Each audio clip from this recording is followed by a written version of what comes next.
Hey guys, what's up, and welcome back to a long requested video. You guys have been asking for this video for a good 2 months now, but today I'll finally be showing you guys how to run as fast as me, which is also going to be one of the fastest runs that you can currently do in the current update. So let's get right into it. Okay, so now, really quickly, before I show you guys how to do the run, I'll show you guys what the run looks like. I'll show you guys it in first person and in third person, so let's get right into it. Okay, so first off, I'll show you guys what the run looks like in first person, and I'll be just running from the lamp all the way to double wall. So this is it from the first person view. There you go, that's what the run looks like in first person, and I'll bring the camera over there, and then I'll run to there, so you guys can see what it looks like in third person.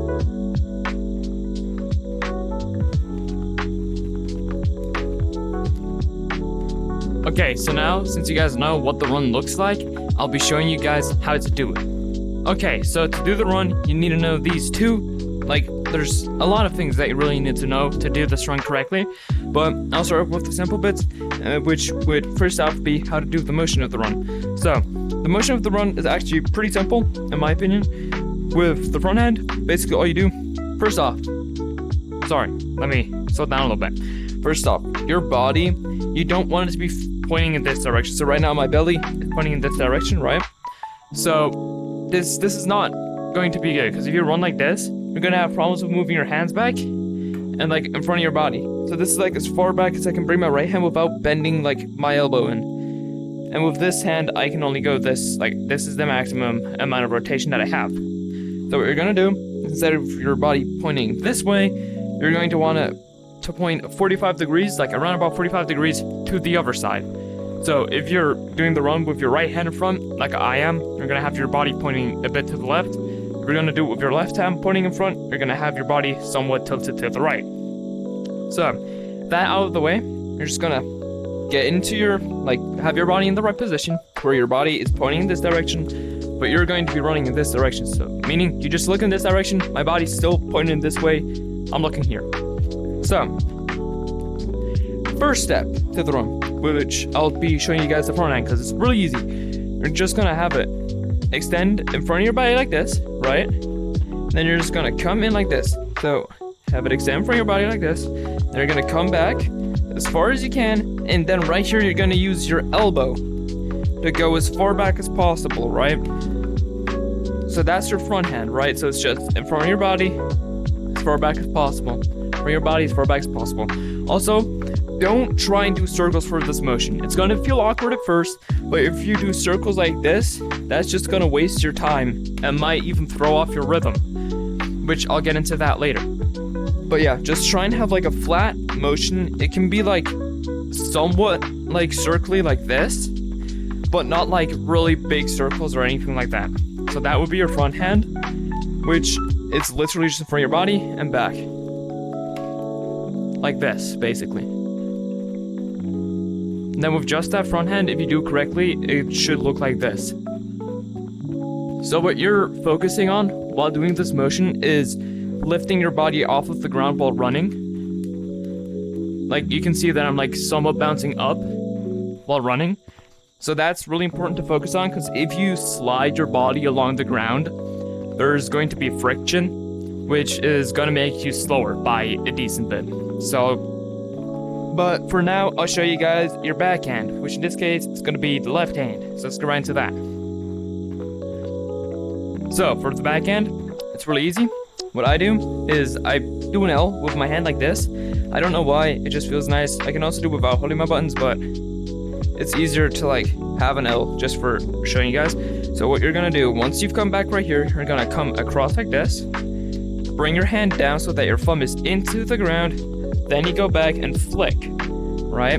So, you start off like this, come over, thumb into the ground, and then back and flick, right?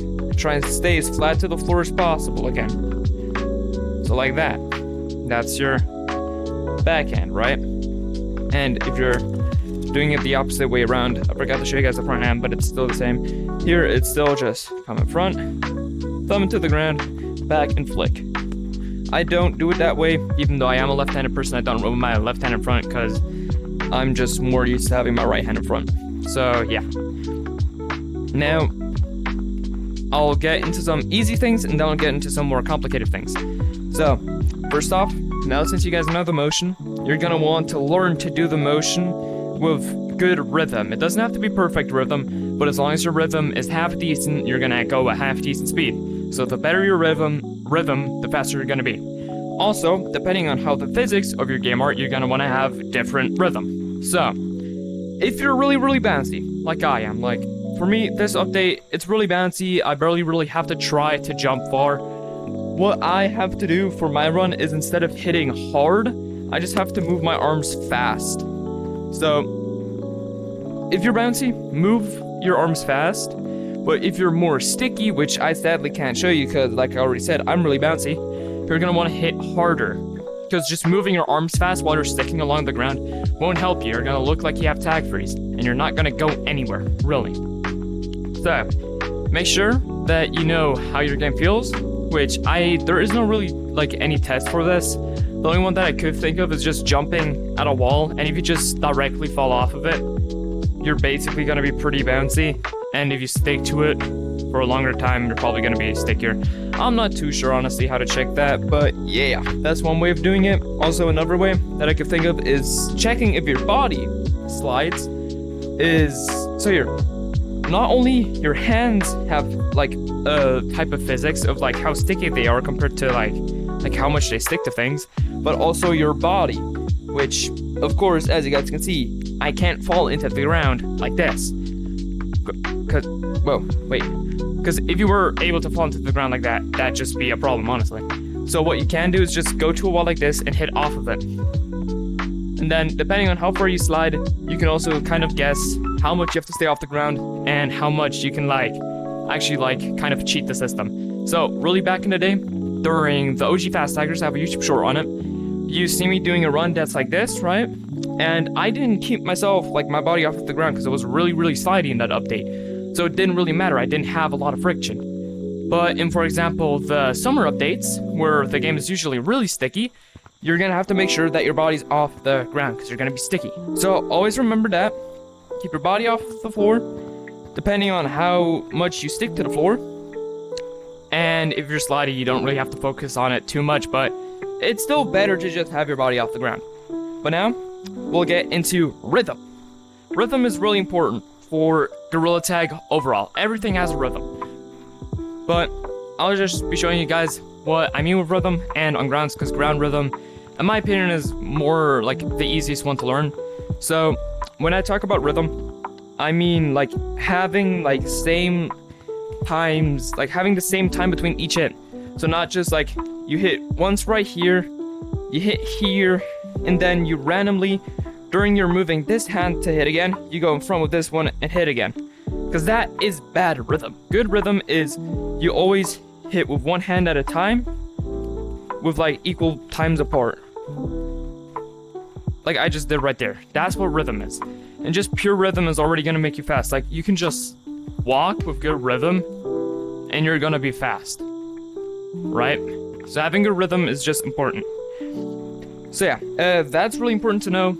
You're also obviously gonna hit the same strength every single time. So it's really just hit the same every single time that you run. One tip that I have for learning this is listening to a song that you enjoy. This can be anything really. Just make sure that the song isn't too fast or too slow. Because if your song is too slow, you're just gonna be slow while running, right? Because you're gonna run with the rhythm. And if it's too fast, it's just also gonna be bad. Because your tracking most likely will DC, and it's just not good. So find a song with a decent BPM, nothing too fast, nothing too slow, something pretty normal, right? So typical montage songs that you hear in montage videos on Gorilla Tag. Those are the type of songs that you're gonna want to run to, because those usually, it's they give an advantage basically, because you're gonna have better rhythm. But yeah, you get what I mean. Next off, what we're going to be talking about is how to learn this run well. So, now since you know what rhythm is, you know how to find out how you are going to hit at the floor, I'd recommend when you first start off with this run, just learn the motions first, right? So just get used to moving your hands this way, because not every run incorporates like this backhand especially. The front hand is pretty normal, but your backhand, that one's going to be a little bit harder to learn. So make sure that you learn how to do these two motions first. You can go slow like this in the beginning. My tracking DC'd. You can go slow in the beginning like this, right? Also, it doesn't really matter if when you're first learning, like for example, your front hand doesn't always hit the grounds. That's where you just get that whole rhythm part from. So yeah. Now, once you have like a somewhat decent rhythm and you're always sort of off of the floor like this, you can start getting faster with it. And getting faster with it is where a decent bit of error can come into. Because if you have good rhythm going slow like this, all of a sudden, switching to moving like moving your arms faster, your rhythm could get kind of scuffed up. But that's literally just trial and error. You're just gonna have to like start using this run overall and just try and focus on having a decent rhythm while listening to music. So if, for example, you're really good with this rhythm right here, right, like your slow rhythm while running, but then once you go into a faster rhythm, you start doing stuff like that, you're gonna have to go to a slower song again. So always just like work yourself up. Don't go from 10 hits per minute to 100 hits per minute. That won't make sense. That's just stupid.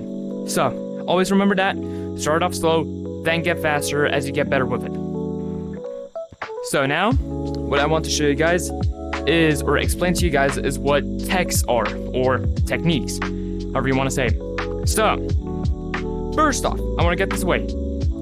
A technique in Gorilla Tag won't automatically mean you're going to do the thing that the tech is supposed to do. For example, TP tech, or teleportation tech. Just because you're doing the tech won't mean that you are going to teleport, because that's not what the tech is supposed to do. What the tech does, or what techs do, is just have your hand positioning right. If your hand is positioned perfectly along the floor, you have good rhythm, you're going to go fast. That's where a technique comes in handy. It's going to teach you how to position your hands while doing a run to make yourself go faster. But, for example, I'm going to take a really extreme example, CA1 tech. That is just pure bullshit. There is no technique that's going to make you have no max velocity.dll in your plugins folder. That won't happen. You can't have just a singular technique that's going to work for every single player, surprisingly, that invented it, and surprisingly no one else will ever learn how to do it. So, if you ever hear from someone that is obviously cheating, that they have a technique that makes them fast, you can just guess already that it is a cheat. There is no one technique that's just gonna make you go zoom across the map. That'll never happen. What a technique does, like I already said, is positions your hand in a way that is going to help you, or rather to say assist you, with going faster. So TP tech, what it does is it twists your hand around. Running like this is more optimal than having your hand like this. That's why when I do my run, I don't usually just go with my flat hand down. What I usually do in my videos is I twist it a little bit, because this right here will give me a tiny boost while doing my run. So that is going to help me get faster. That's not the reason that I'm fast. Okay? So get that into your brains, guys. There is no one tech that's going to make you instantly get faster. The only time that will ever happen is it's just a stupid effect. I don't know what it's called in English. I'll have it right here. But it's just, you're gonna think that you're faster all of a sudden doing a tech, which you're most likely not going to be. So just remember that. There is no one way, like one technique that's gonna make you faster. The only thing is that I can tell you is a technique can help you. It can assist you with getting faster. It won't make you fast, it'll assist you. It's basically, what's a good way to say it? It's just gonna help you, right? Like, it's not gonna do, you go from this speed right here, you start using a technique, and you all of a sudden go that speed. Like, that's never going to, like, what a technique's gonna do. That'll never happen. Also, if you're ever in a public lobby, and you think someone is cheating, there's two checks, only two checks that you really have to do on them. So here, first of them is a really easy one, is you tell them to run and then put their hands up, right? I'll put an example on the screen right here of what it's supposed to look like if you fail the check. So as you can see, the orange person is running and they start having their hands up and they slide really, really far. You can't slide that far. The maximum amount of slide that you're gonna get is maybe this much. This is how much you're gonna slide if you're legit. You won't slide more than that, right? Like, that's never going to happen. You'll never slide more than that. As you can see, I always slide the same amount. And another check, if they, for example, pass that, you can tell them to run up a hill.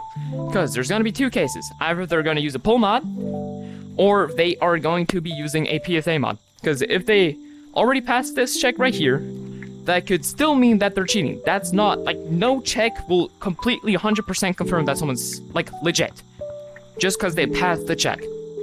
So the other checks are just running up a hill. If someone runs up a hill, right, and either they go slower than before, right, so they were running at Mach 10, and then they go up the hill really slowly like this, right, that is automatically a fail, right? If they run up the hill, right, so they start right here, they go their normal speed, they run up the hill, and they get stuck, or launch back, or in any direction, that means that they're most likely using a pull mod. And something else that can happen, if they're running, right, they get stuck, but they continue to run, but they get sucked into the mountain, that means they're using a PSA mod. Which, those two scenarios means that they failed. So right now, very quickly what I can do, let's prove to you guys, I can click my buttons, right? I don't, like, get a boost in any way, shape, or form. I'll continue clicking my buttons like this. But I'm gonna run up this mountain now, so obviously it's a weird thing to do, but still right there, that proves that I don't have a pull mod in. I'll stop holding them, and that time I actually ran up it. So there you go. That's what passing that check looks like. So that's if you want to find out how to find a cheater. But now back to the main part, which is my run. You've already learned everything that you need to know about the run. You know how to get your rhythm down, you know the technique, you know the motions of the run, you know what to focus on, like keeping your butt off the ground. So yeah, that's all that you need to know for the run. So I really hope that you guys enjoyed this video. I really hope that you guys learned something from this video, and I hope that you guys can finally find out who's cheating and who isn't. So I really hope that you guys enjoyed it. Thank you guys so much for all the support this year. I'm hoping that we can make it to 9K by the end of this year. We're only 150 subscribers off, I'm pretty sure. So it's not that much anymore. So let's get to that goal, and I'll see you guys next time. Goodbye.